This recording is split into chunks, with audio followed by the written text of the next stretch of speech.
Good morning, friends, neighbors, countrymen, and barrel-chested freedom fighters from all around the world. It's another episode of Tales from the Patrol Base, and we are fortunate in that we have a man who has had a huge impact upon not only LRSC, he's had a huge impact upon the Army National Guard, the Ranger community, and he's just an all-around stud.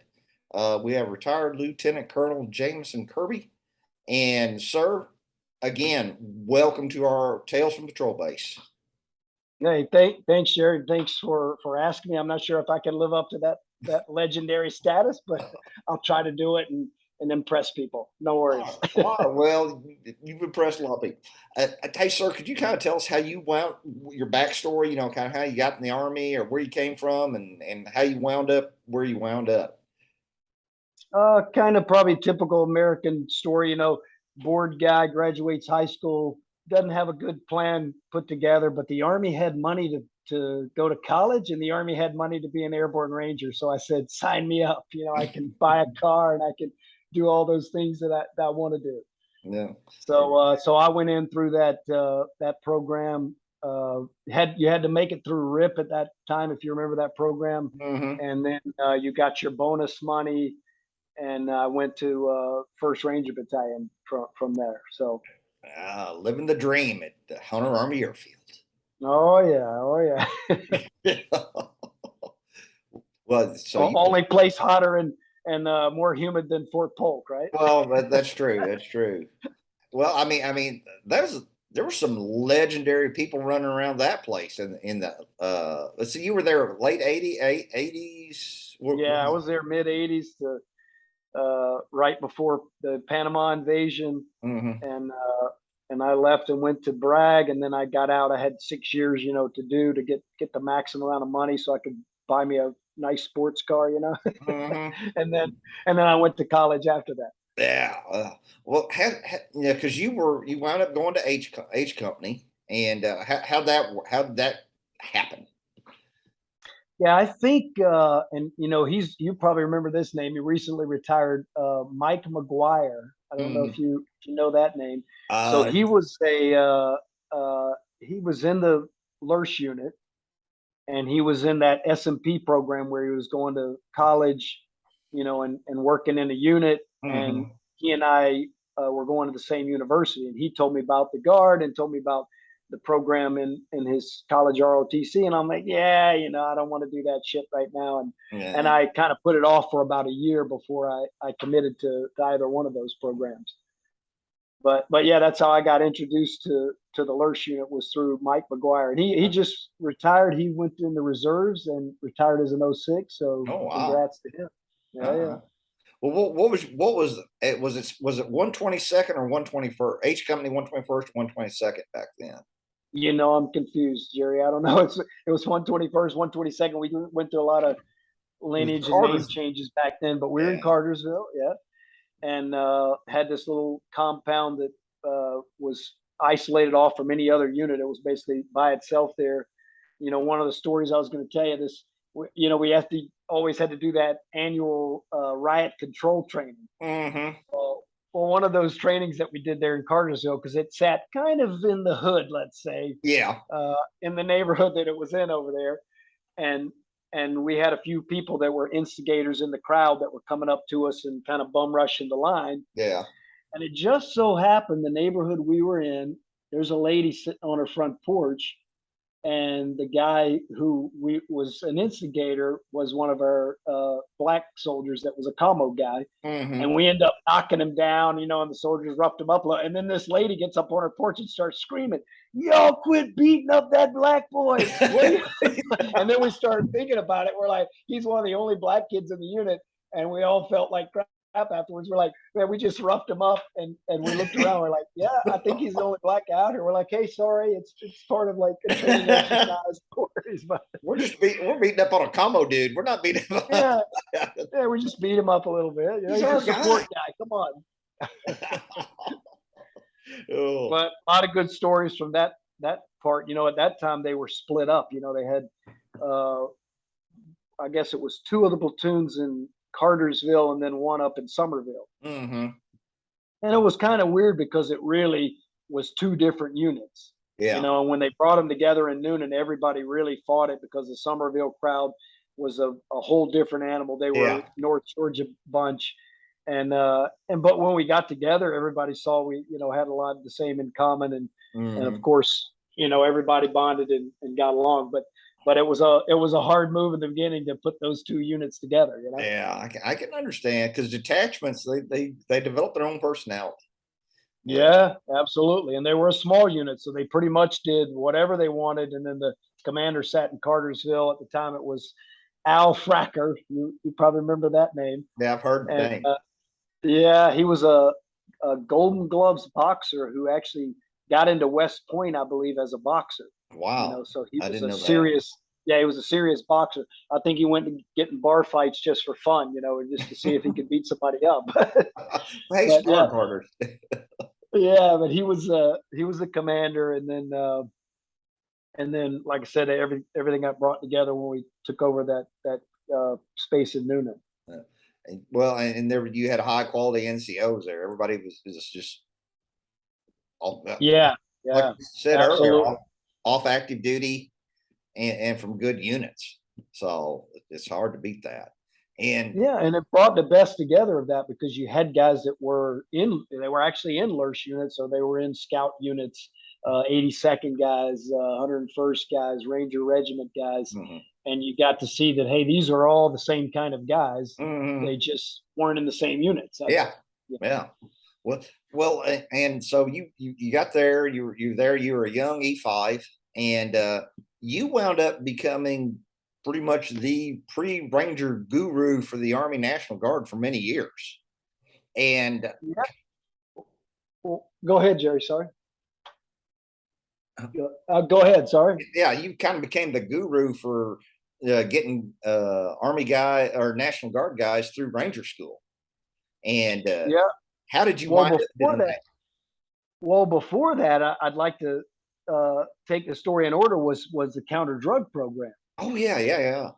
Yeah, and that was a huge like pole vault, let's say, for guys out of the LRSC unit because really it was a nationwide program, but it was a let's say Georgia Guard headquarters program, and it Mm, wasn't until they started doing this reconnaissance and surveillance in the national forestry that we got asked to join in on yeah, that. And for the most part, the whole program was made up of support guys around the state and whatever. But they came to our unit, they recruited a few guys, and we literally sat on marijuana fields in the North Georgia forestry land and camped out every night. hmm, And then we went in there and sat on a marijuana field, and it was the beginning of that program. and it was a mission that was later done 10, 15 years later in Afghanistan too. You know, Yeah, you all were just yeah, doing the rehearsal, yeah, the prep. yeah. You know, And that program got big. Guys like Jones, if you remember I remember Jones, Jones. and Hutnick and Herndon. We were all kind of the beginner feeders into that, and then it evolved into this crack and violent crimes task force, Hmm. which was really like we were kind of, let's say, gun carrying officials that when we went out on a mission, there could be violence. We got shot at a few times and this and that, but we really had to make our process pretty tight because we were basically sneaking in to guys actively dealing crack, Yeah, and we were videotaping it, and then we also would have a police officer that drove in and would try to buy it, and he would have a camera, and then once they gathered enough evidence, the guys from the GBI would say, okay, tomorrow we're going to take this place down. And yeah, you can imagine when we took this place down, it was like an Afghan village. I mean, there were people running in every direction. You didn't know who was good guys, yeah. bad guys, whatever. So Lots of squirters. yeah, Yeah, yeah. yeah. That was a big. I seriously came and almost went into that. Mike Herndon tried to get me into that band, but I decided at that point I was going to take the uniform off and go become a stockbroker at Merrill Lynch, and Oh, we saw nice. how that worked out. Yeah, but okay, it's a different life for sure. Yeah, well, well, like Yeah, I but that thing ran for us. I think, at least for me, I think we got recruited 93, 94, and it was the first, let's say, active guard duty I had, active duty special work. And we didn't really know what that was and what we were doing, but it led to about 5 years of me being on duty every day. And by that time, I'm sitting on like 10 years of active federal service Mm-hmm. before you even knew it, and Yeah. and we honed our skills a lot through that, because we really did practice LRS, procedures. We would have an infill procedure by vehicle or by, foot movement.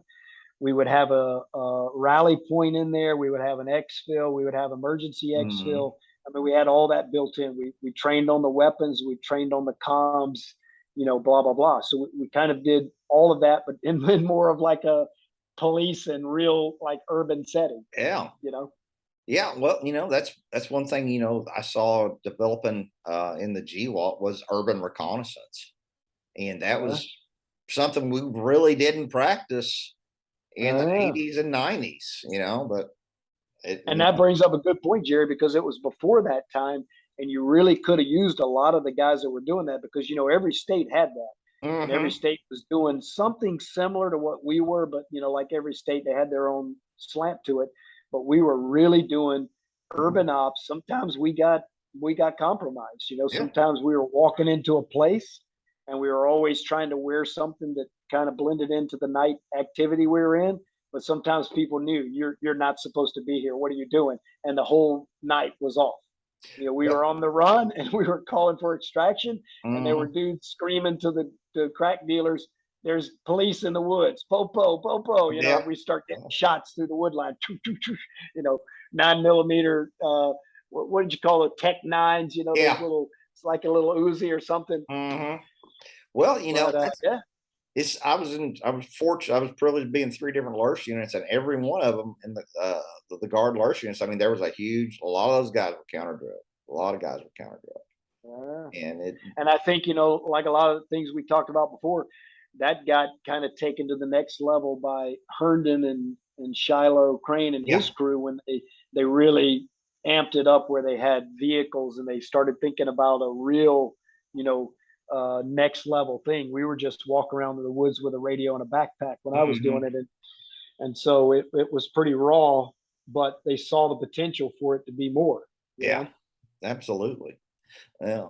Well, and at the same time, you were working at what was then called free ranger course.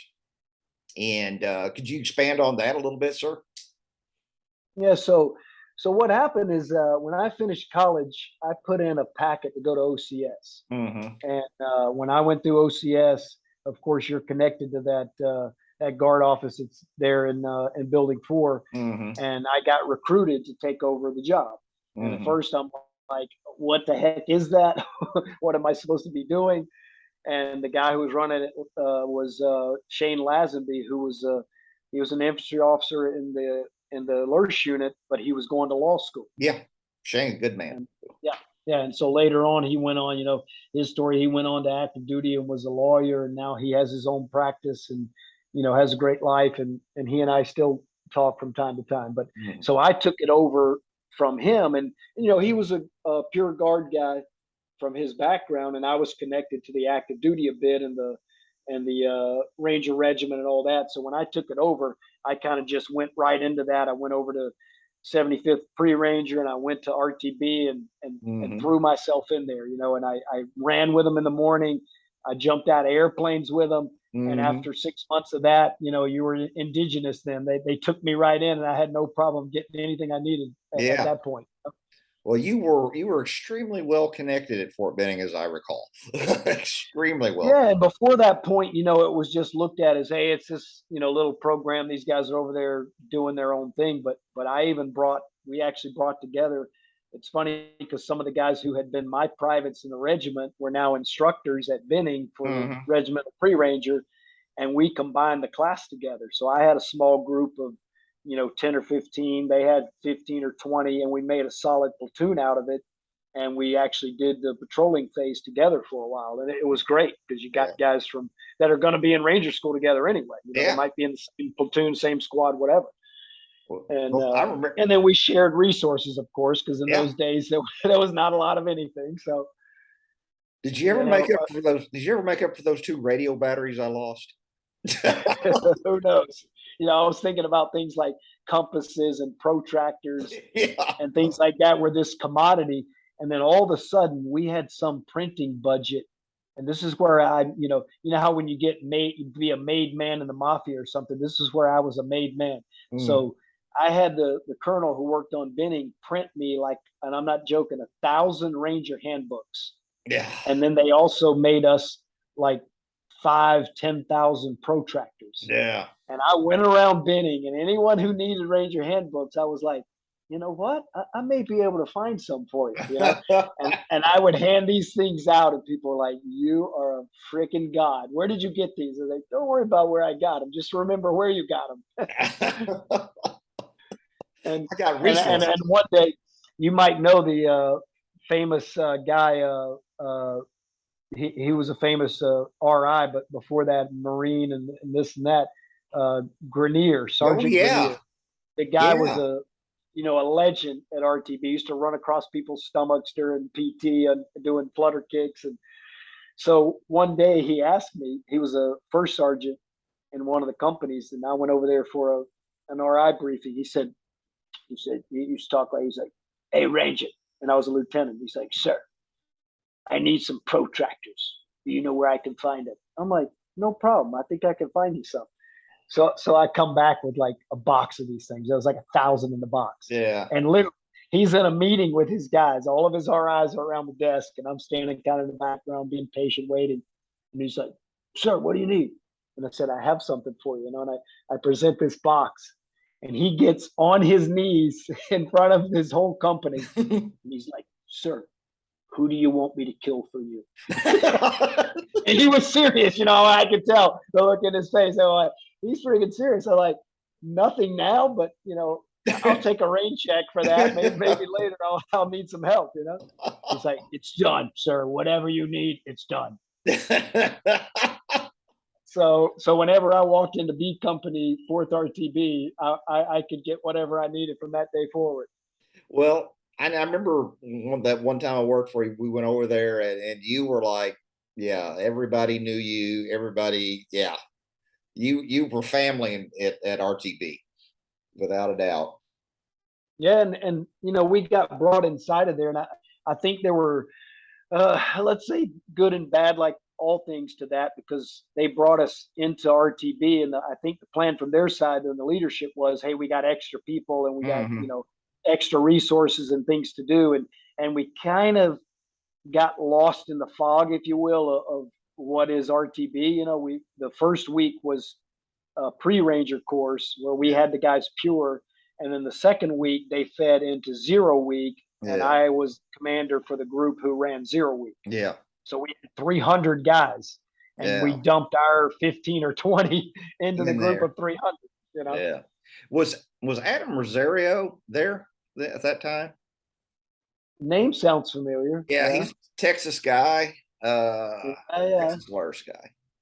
Yeah, we had a few of those guys. Like I said, a lot. Max Krupp worked there for me for a little while. I didn't know that. Yeah, yeah. He was a lieutenant, and he was just kind of hanging out. And I was like, okay, I could use another officer. You want a job? Come on. And I brought him on, and like most of those guys, he did a great job, and he was fit, and that always was a big thing for me. I'm a fitness guy anyway, but you really could show what your program was about when you could bring instructors over there, and we would run the 5 miler during 0 week with the battalion commander would show up for it, and Hmm. the whole group, and we would run in formation, and every one of my instructors would make the 5 miler. Sounds like it's not a big deal, but it really was. Yeah. You actually had RIs who couldn't make the standard 5 miler, Mm. and I also had adopted a few RIs who had been kicked out of their companies and came to work for us for Yeah. 0 week, and we brought them back to that point Yeah. because when Tom Sider came on in about, I think Tom came on in probably 99, he and I said, look, anybody we get down here is going to be to the standard. It's not going to be allowed for them to hang out and just occupy an office. So we had those guys out running PT, Hmm. working out in the gym every day until they made the 5 mile run standard. Yeah. Yeah. That was phenomenal. What was the? Well, I mean, you were. I mean, Oh, I think not people know, but you went to Best Ranger competition like 3 times. That's pretty Yeah. impressive. Yeah. Well, we started out the first year of it was 97. We decided ad hoc that we would get some guys together, and I had a couple guys from Oregon that both had been Ranger Regiment guys, and they were in. I don't know if you remember, they had a small infantry company in Oregon that a lot of people didn't know about, Yeah, but a very hard charging group of guys, yeah, and it wasn't a a long range surveillance company, but it was almost like this little Ranger company. Everybody from Second Bat went there, yeah, yeah. and so I had a couple of those guys, guy named Rose, Emmett Rose, and Schleif, that both came from Oregon, and we trained up for Best Ranger together. And the plan in the beginning was we had no idea what we were doing. We just knew we were going to be fit, and we ended up teaming with other guys throughout. I teamed with a guy from RTB, Hmm. and we didn't make it that year. He didn't. He dropped out of the road march, but it was just enough to add the fever for me to go. Okay, I need to see more of this. Hmm. Well, you were an extremely fit role model to many, many people. That's for sure. Yeah, I appreciate that. And if you remember in '99, you might even know uh, Clarence Henderson. Clarence Anderson. And that was he a lieutenant? Yeah, he was a lieutenant in the He was your LRSC partner. unit. And yeah, so he was I think from the that was when I Texas. worked at Pre Ranger. That I That's can't right. He was from the that one. Texas LRS. So he ended up being my partner 2 years, 98, 99. But he had a business back in Texas, and wasn't able to be there the whole time. So he literally had a training program I gave him, and he tried to keep up doing it from home. So at Mhm. that point we really didn't have it together, and I really didn't have the funds also to bring him there full time. No. But I think we did a pretty good job of training up together, and I think we did a 10th place and a 6th place with little to no resources Yeah. to do it with. We had to literally like find weapons where we could, get on ranges when we could, and we trained together physically for maybe a month. Yeah. Kind of the way it was probably designed to be. Yeah. Well, I mean, at that time, I think Pre Ranger we were in a barracks we shared with the engineers across from Yeah. across from. Oh yeah, that's right. Yeah. Yeah, yeah, that was our second place. So in the beginning when Shane had it, it was on Sand Hill, and we were basically in one floor of a. If you remember the old basic training barracks on Hmm. Sand Hill, in one floor of that, and we had moved most of the bunks out and turned it into a classroom, offices for the cadre, a sleeping area, and then we walked across to the next quad to go eat, our meals. Hmm. So it was really like ad hoc at that time, but it worked great. Everything It was was hard. compartmentalized, and Yeah. yeah. Well, and And you then were. yeah, and then the next move, we were getting kicked out of there. And I think it was the beginning of BRAC and all of these things where they were redesigning the base. Hmm. And then what you remember, we got moved into the engineer barracks, which was also, it was a nice place. We Yeah. set it up nice, and it served its function. Yeah. Well, and what I remember is like you were pulling instructors from LRS all the time, and that was Yeah. you had a pool of people that you could pull. I mean, well, like McCrae went. I remember he went several times, and Yeah. yeah. And some of those guys, you want to have them back. Most of it was, and I hate to say this, and it's just it's almost like the students that you got down there. It was a guard wide thing. They were like the top guy from their unit. Hmm. But then when you got there, you realize, okay, maybe your unit's not that good. I hate to say it that way, but it was, you'd get an instructor, and believe it or not, I had a few of them.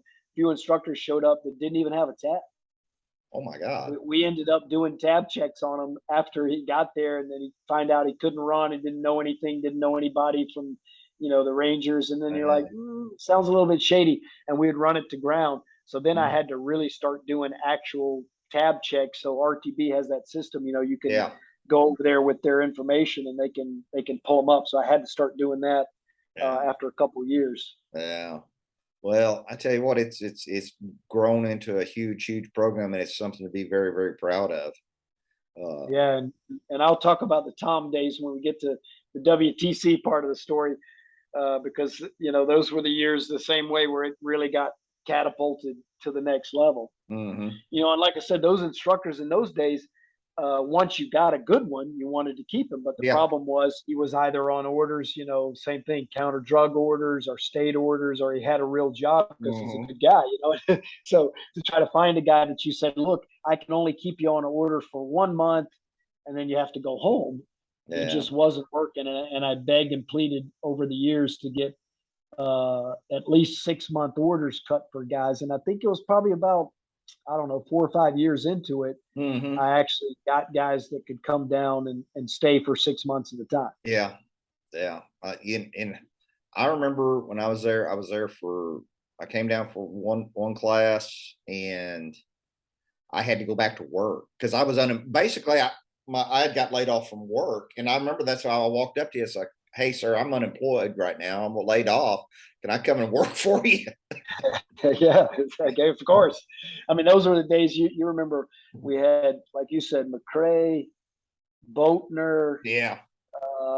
I think even Crane might have stayed on for a class or two as an instructor after he finished Ranger School, if I remember right. Yeah, I think he did. And Anderson. Yeah. Yeah, but we had a solid crew down there, and I always wanted Georgia. I think lacked a lot of tabs in the beginning, Mm-hmm. But as the program got bigger because it was so close to home, and I kept pushing our leadership to send them, we really started building a good solid program to get people to come down there and of course go home with a tab. Even Herndon was one of those guys. I think he was a bit of a skeptic in the beginning of pre-Ranger days, and then after he finished Ranger School, he was like, okay, I get it now. Yeah. Yeah. I understand it. Oh yeah, it was a great program, and it's definitely evolved. Hey, sir, we got about 6 minutes left. Can you just kind of tell us what's because I know there's a lot of guys wondering what we lose track of people. How you've had a phenomenal career in life since then. Kind of.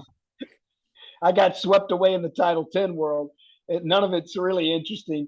I want to steer for a minute back to WTC because I can't go without at least taking a minute or two to talk about Tom and what he did for that Absolutely. place. I mean, like I told you before, when Tom came on, I'll make it short. You can give me the buzzer when I'm use my 2 minutes, but he had the vision of something beyond what I had. Always wanted to be this small program, and it could be intimate and this and that. But he realized, look, there's a money pot up there in DC, and it's the same no matter how you slice it. Yeah. It just depends on how big of a slice of it you can get for yourself. Mm-hmm. And he started really tapping into some of the money because in those days pre-war, a lot of the training money really went unused. And I'm not joking. It was really? Turned in at the end of the year back to the active Army. I did not know that. Yeah. And so he would go find those little pots at the right time of year when guys are like, look, I'm getting ready to turn money in. And he would say, no, you don't turn it in. You give it to me. Mm-hmm. And whatever the cause was, like we needed to build a building, he would go to the part of NGB and the G4 that managed that money. Yeah. If you needed training equipment, you go to the guys who manage that. You needed training dollars, so he really had sorted out who to visit at the right place at the right time to get money. And you see what he built down there. Oh yeah. I mean, when we moved into that compound, and you and I talked about the building of Kirby Field. Yeah. It was, let's use a nice word, a crap hole of a place that had been used by some Air Force unit that was assigned there probably in the late 80s. Mm-hmm. And we were taking it over in the 2000s, 2001, 2002, something like that.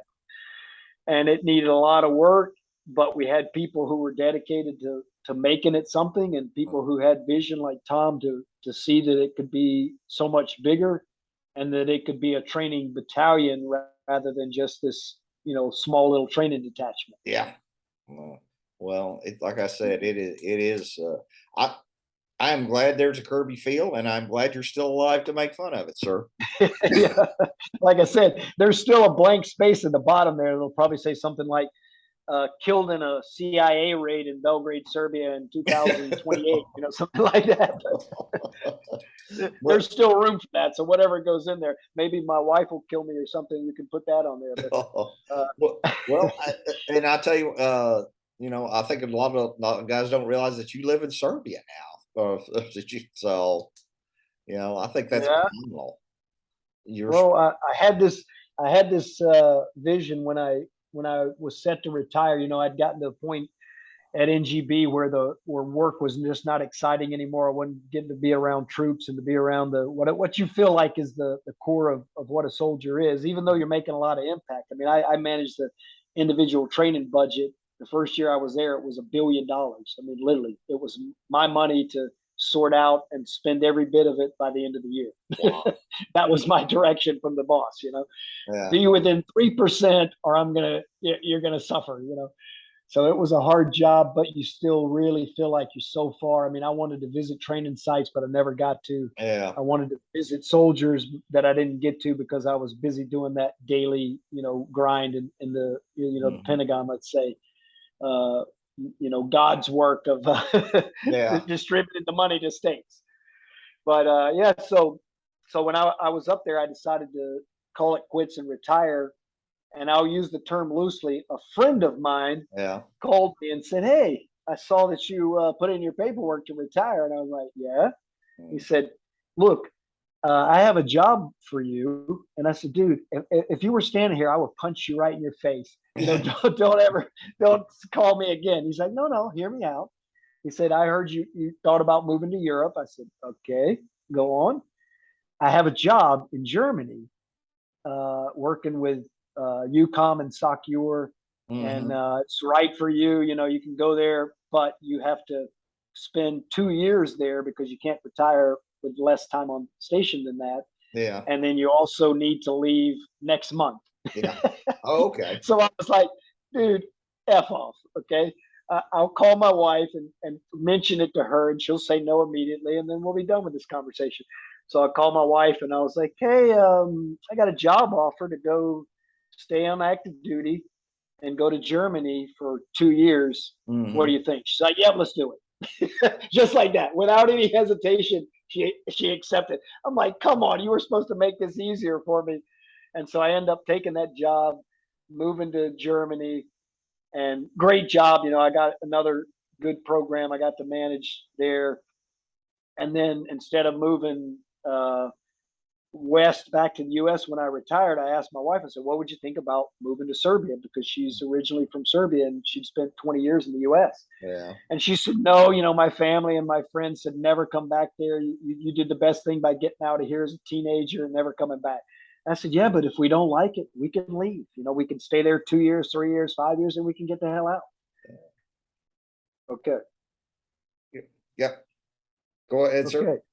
And so we ended up, I had this thought of opening this CrossFit gym. So we opened it in Serbia instead of the US. It was a great place to do it. And it was kind of an emerging market for that here. And, the rest is history.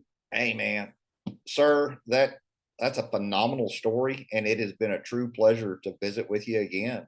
And like I said, I'd like to get some H company guys together and maybe we could just do a multiple Zoom call and unearth some more memories. Yeah, that'd be great. History out there. Hey, but in all the stories, like you said, you have to have to cover the names. We had some good stories. The guilty will remain unannounced. That's right. Hey, good times, and I appreciate